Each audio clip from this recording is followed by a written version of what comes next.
medical commentators Bill Maher and Candace Owens recently discussed the impact they believe Big Pharma and COVID vaccines have had on children.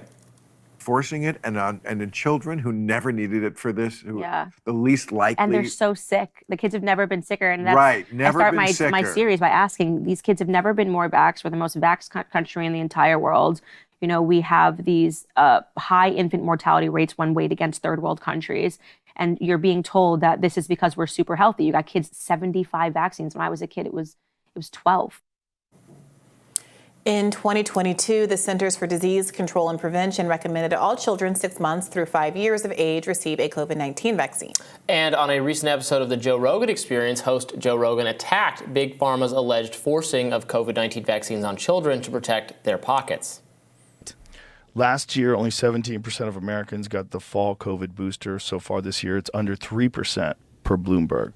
Well, I guess if you're like an old person, you would be real tempted to get that, and maybe it would help you if you're really old and you have a weak immune system. It might give you a boost, but to give it to kids, like to give it to 8-year-olds, there's no reason for that. They know there's no reason for that. There's no data that shows there's a good reason for that. And that was one of the first things we knew is that it didn't kill. That's what's young the people. scariest thing is they're willing to do it to kids. That's scary. Oh, That's yeah, scary well. because there's a massive amount of profit in it. No one wants to think that they think like that, but they do. The podcast also went into conversation about Aaron Rodgers' early vocal opposition to the COVID vaccines. Because the data for young people from, I think it's age, whatever it is, 12 to 49 is up way, like very high. Right. I read something about it being around 40%, which is crazy. Man, Excess all-cause mortality. I can't think of someone who's been vindicated more than Aaron Rodgers in all of this. Yeah. Because I remember when he first went out, I was so mad because I was like, come on, you're supposed to be the face. I'm still very vaccine. And at the time, I'm a big Niners fan, so the Packers were supposed to play Kansas City, who had just beat the Niners in the Super Bowl, and Kansas City was like shaky. So I was like, oh, Aaron, if you get them at the right time, you could cripple their season. And then Aaron, so I was very like, oh man, Aaron, take the. And now I'm like, oh wow, I'm glad. I'm glad that someone was like, hey, I know what's right for my body. I mean, I think what you're seeing with a lot of these conversations is the ongoing pent-up frustration that the choice to get vaccinated was taken away from a lot of people. And these commentators are really upset about that. And I just think it should be up to you, and you should weigh the evidence to decide whether it's the right choice for you. As Rogan points out there, I think particularly for older Americans, continuing to get boosted probably is a good idea.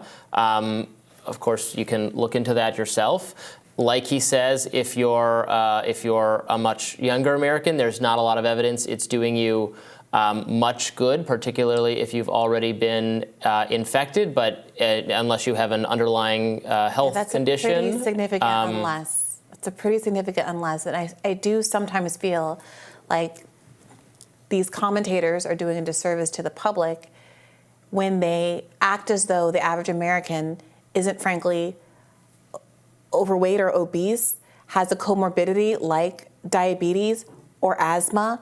The idea that it's just old people in America are sick is so off base. Part of what I think is one of the more compelling arguments that RFK Jr. makes is about how pervasive chronic disease is. And you can't simultaneously be interested in a conversation about how sick Americans are across the board without also taking into account that makes you more vulnerable than, yes, a perfectly happy, healthy 8-year-old. But that is not the situation that a lot of parents are in. It's also worth noting that only 39% of children ages 5 to 11 got vaccinated, are vaccinated, are up to date on their vaccinations, I should say. So it does seem like people do have a choice and are exercising that choice not to vaccinate their children. So again, I understand the frustration around mandates and people who are losing their jobs and the like, but this conversation is increasingly going in directions that seem kind of listless and untethered to any kind of policy response. It just feels like people complaining and now just saying things, some of which aren't true, and that could be leading people to make bad health decisions for themselves because of angst that was maybe legitimate, but no longer has any basis in policy. I mean, it took complaining to strip away some of those policies, right? I mean, they were continuing, and still on many college campuses, they do require up to date boosters, which doesn't correspond with any medical necessity. It is true if you have an underlying condition, I think the evidence weighs more strongly in favor of getting vaccinated. And also, I should say for the record, and I say this whenever we have this conversation, I am not particularly persuaded by the evidence I've been shown for the idea that the vaccines are harmful. Candace Owens was kind of leaning into that in her conversation with Bill Maher. I've seen, obviously, we've seen the concerns about blood clotting, specifically for, I think, the teenage male population. There's some of that. Of course, COVID itself poses a risk of that as well. There's not it's not that I'm very concerned about the harms of the vaccines. Where I think the skeptics are on much firmer ground is pointing out what was overpromised and underdelivered, and again, even among overweight or unhealthy Americans of all ages, the vulnerable population for COVID really, really, really, really is senior citizens, particularly at this point in COVID still continuing to exist. So as long as that is always emphasized, I think the other claims are within legitimate debate.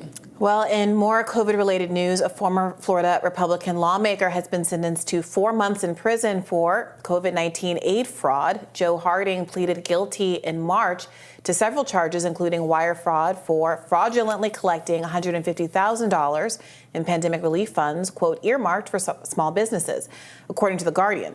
Harding's brother-in-law, Patrick Walsh, was sentenced to more years in prison for a separate scheme to obtain small business funds during the pandemic, during which he fraudulently received $5 million in COVID-related funding, according to the Department of Justice. These ones, I think, are no-brainers. And to the extent that you're concerned about the conflict of interest between the government and these vaccine programs and their incentives to allow these pharmaceutical companies to make money because of the lobbying interest, I'm 100% on board with that. I think those are bigger conversations to be had about limiting corporate spending in politics. But again, these kind of vague claims that get made are not well geared toward actually making the kind of reforms that can make sure our government is making recommendations based on public health and not on Pfizer's returns. Well, I mean, this is a case where someone fraudulently applied for and received, COVID money for their small business. Obviously, this massive doling out of taxpayer money for various for causes during the pandemic is not a policy I supported. I think we've probably only begun to scratch the surface in all the fraudulent and improper ways this money was spent. I've called out a couple times how the massive amount of the hundreds of billions of dollars that were given to schools to make them more COVID safer in terms of ventilation and other things, that it seems that money was not spent on that purpose whatsoever. And I think we are only probably beginning to understand all of the the inefficient way. If we were going to spend this money, at least we should do it to improve the situation in schools or in public infrastructure or other things, and we're going to learn that it absolutely was used to line people's pockets. Yeah, sure. I do also think it's interesting to look at what very affluent and connected people are still doing, and I do think, what do they call it, like Davos safe, something like that. They have some word for the gap between how the rich and powerful are treating COVID versus the rest of us, and it tends to be the case. History tends to bear out that when there are these inequities, when the government is misrepresenting safety standards and the like, rich people know what the real deal is because they have access to that kind of information and the tools to protect themselves. And I do wonder about some of these long-term effects and the like, and whether we're going to all look back in horror at the indifference that we've kind of cultivated as a society to just, we're just going to get COVID once a year for the rest of our lives. It's such a new disease, and not knowing the long-term impacts of it, the kind of neurological impacts with people losing their taste and things like that, the long-term cardiovascular impacts, how it's going to affect people who did have worse, bad cases of COVID, hospitalization and the like as they age.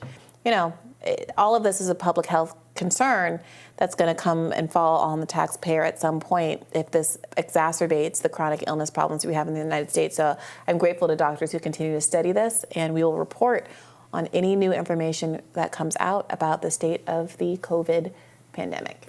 Well, that does it for us for today. Tomorrow on Rising, we will actually have 2024 GOP hopeful Vivek Ramaswamy joining us. That's very exciting. You won't want to miss it.